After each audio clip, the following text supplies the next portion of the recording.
Hello, and welcome to today's episode of Empowering Women in Chiropractic. I'm your host, Dr. Kathy. And listen, today we're going to talk about expectations, but not your expectations, your patient's expectations, and the problem with accepting other people's expectations and trying to meet them.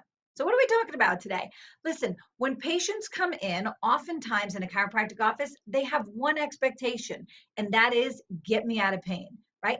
And if we go down that rabbit hole, we basically have two outcomes, right? If you're chasing the pain, if you're chasing the symptoms, you've got two outcomes. One, the pain goes away and the patient goes away. Two, the pain doesn't go away and the patient goes away anyway. See, when we try to meet their expectations, what we're failing to do is set up accurate expectations of what we have to offer and why it matters to them, right? That's a conversation that takes time and it takes effort and it takes experience and it takes the desire and the ability to educate your community about what we actually do. So when we think about that, let me give you a quick example of where trying to meet people's expectations has gone horribly, horribly wrong in healthcare. Now, most of you are aware that ear infections in most cases are viral. However, your patients may not know that. Your community may not know that. The moms and the dads that are dealing with a child who was crying all night last night may not know that. So when they take that crying baby or crying child to the pediatrician, they are expecting something. And what they're expecting is a prescription. That's why they took them to the pediatrician. And because they're expecting a prescription for an antibiotic, guess what the medical professions they do? They actually write the prescription for antibiotics. Now, this is not just hearsay. I'm not just making this up. This was a study that they did when they went to medical doctors and pediatricians and said, if the majority of ear infections, and it's been estimated it's about 96% of ear infections are viral, why are antibiotics the most prescribed drug for children for ear infections? Why are we seeing such a high number of antibiotics being prescribed for ear infections when we know that they're viral? And overwhelmingly in this survey, what they found is that the doctors all responded because we think that the mother expects it. We think that the parent expects it. And if we don't meet their expectations, we're worried that that patient will leave our office, the parent will take them to a different doctor, and we'll lose them as a patient. So in our healthcare system, this has been an ongoing problem. They have discovered this, they have studied this, they have done surveys on this, and they have said, we're trying to meet people's expectations with the wrong thing. We're not educating them. They're not educating the parents that, hey, wait a minute, you know what? Your child has an ear infection. Let's do a culture before we put them on anything. Let's see if it could possibly be bacterial. And if so, then we'll give you an antibiotic. No, they're jumping to conclusions. They're giving them an antibiotic. And they know that most ear infections are going to clear up in 7 to 10 days anyway. So in their mind, they're just meeting the patient's expectation to maintain them as a patient. It's just business. And that's not where we need to go. As chiropractors, we stand in a very, very unique position. We stand in a position of being the only provider that can help man the physical connect with man the spiritual. Nobody else does that. We allow the nervous system to function freely without interference. And when we take the time to educate patients as to what we do and why we do it, it is so much more effective and so much more beneficial for them when we help them understand more realistic expectations.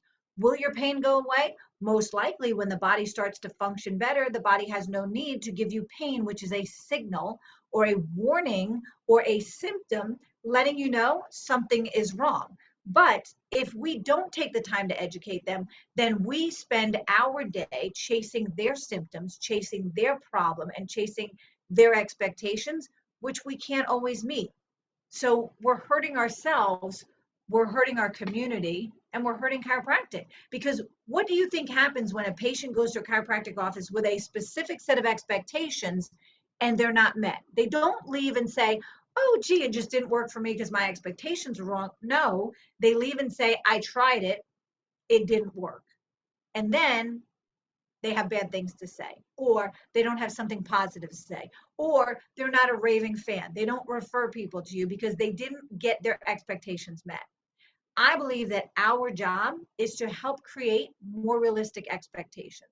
My job, I believe, is to help educate people and empower them with the tools that they need so that they can make better healthcare decisions. And I believe that that is all of our jobs, so that when people come into your office, my office, or the person down the street, we are all helping them to understand the function of the nervous system, how the body works, understanding that the brain is the very first structure to develop, followed by the spinal cord, followed by the nerves. And if those structures do not form properly, then a baby doesn't form. Hang on, the rain's got me choked up here. We're in hurricane season. And I don't know where you are, but I'm in Atlanta. I'm nowhere near the ocean, and we're talking about hurricanes. I grew up on the ocean in Long Island. We had hurricanes. It was normal. But to be talking about hurricanes in Atlanta when, I mean, I can't even get to the beach for like 5 hours. This is crazy weather. So it's raining, it's pouring, and then it stops. And then it's raining, it's pouring, and then pine cones are dropping on the roof of my building, and then it stops. So it's craziness going on. But let's really talk about this, because how do you help your patients understand? You have to change your language, and you have to help change their language. So it's not about how you feel, it's about how you function. It's not about how you feel, it's about how your body is able to heal. When you start having better conversations and using better words and directing the conversations and leading your patients to better quality patients, better quality questions, then you're having people who are engaged in your care, who are releasing some of the false expectations they may have had, and who are accepting better, more realistic expectations of what it means to be under chiropractic care. So talk to your patients about what it is that we do, how we detect and correct vertebral subluxations, how adjustments help to remove the interference to the nervous system to allow the body to restore its normal function, how everybody has an internal or inherent recuperative ability. Their body has an innate intelligence. And when we allow that innate intelligence or that internal wisdom to flow freely without interference from subluxations, misalignments, spasms, inflammation, right? All of the problems that we're dealing with when you have a bone out of place, or you have pressure on a nerve, or you have a subluxation or interference, when we allow the body to function normally, health can be restored. And when health is restored, pain is one of the first symptoms to go away. Now, one of the things I always have used is a drawing or a map of what a nerve looks like, and how the external portion of the nerve picks up the sensation, but the internal portion picks up all of the actions that we're going to do, right? So you have the afferent and the efferent. And one of the things I explain to patients is when you have pressure on a nerve and you're crushing down on a nerve, let's just say it's the water bottle because I don't have my little drawing here. When you're crushing down on a nerve, the first thing to show up is pain, right? I'm sorry, the first thing that happens is you're affecting the body, and then eventually when you crush it enough, you may have some pain, but as you take that pressure off, the first thing to go away is that pain. That doesn't mean that the nerve is functioning freely. It means that we've removed some of that pain, some of that pressure, some of the ability for the body to begin functioning. We have to continue until we get the body to its normal state, till we get it to a point where there is no longer pressure on the nerves and therefore interference with the nervous system. The conversations that you have with your patients are going to dictate the level of care that they receive in your office. So if you have very surface level conversations, you're going to get surface level care and surface level results. You're going to get people who come in with a headache, leave feeling better. But if you have deeper conversations and you get to the root cause of health, the root cause of function, and you have patients who understand that or are willing to learn more, or who are asking you better questions about their health, then what ends up happening is you end up having people who are benefiting truly from chiropractic care, who are not just here like it's a Band-Aid, or not just here like it's an aspirin, but they're here because they value the relationship between chiropractic care and their family's ability to perform and function to their optimum level. So shifting your conversations away from pain and toward function, away from how they feel to how they heal, is going to help your patients understand why they need to follow their care plans. And it helps you to lay out a better, more appropriate care plan for them when you're able to say, this is not just about the pain that you've been experiencing for the last 6 weeks. This is about the malfunction, the dis-ease that's been going on, the subluxations, the misalignments that have been there for months or years that have now led to the situation where now you're experiencing or expressing a symptom. But let's look at the underlying causes and let's show whether there's degeneration on an x-ray, whether there's misalignment, whether there's inflammation going on, whether this is affecting their body's overall function, whether you're looking at heart rate variability, or whether you're looking at leg length variability, or whether you're looking at, different structures, the organ systems, whatever you're using as your criteria in your office, relate it back to the level of degeneration they may be experiencing based on how long this has been going on. Therefore, this is going to take time for your body to heal.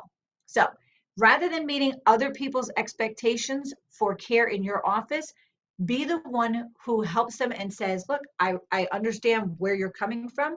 Let me explain to you what a more realistic expectation is and how we're going to not only achieve your goal, but achieve goals you haven't even thought about, which is how do I not only get out of pain, how do I make sure that I don't experience this again? How do I make sure that I remove the interference that was causing the pain? How do I make sure that my organs and my muscles are able to function properly? And how do I make sure that my body is able to continue to heal and grow and function normally as I mature in age, so that I'm not wearing my body out, so that I'm not degenerating, so that I'm not developing arthritic conditions, right? When you shift your conversations, you shift the feel in your office, and you shift the energy that the patients come in with, and you shift the expectation that they have, therefore the results that they're seeking and getting and sharing with the community. And that is going to help you reach more people to really, truly help experience the big idea in your community. So I want to thank you so much for joining me here. Hopefully in the next few weeks, I know I'll be at a couple of different events. Hopefully I'll run into you and see you somewhere. But if I do, don't hesitate to come up to me, give me a hug. Let's talk. Let's see how you're doing it in your practice. And listen, ladies, I appreciate what you're doing in your corner of the world. Keep doing it. Keep doing a great job. Keep empowering your patients so that collectively our patients will help raise the vibration of our communities, and we'll see a healthier, more prosperous world. Have a great day. I'll see everybody next time. Bye-bye.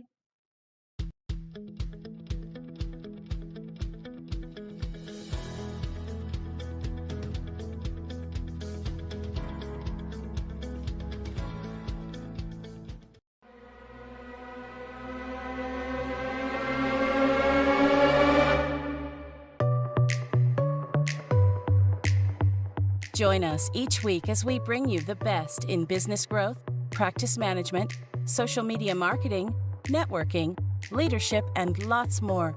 If it's about women in practice and business, you'll hear it here. This has been a Chiro Secure production.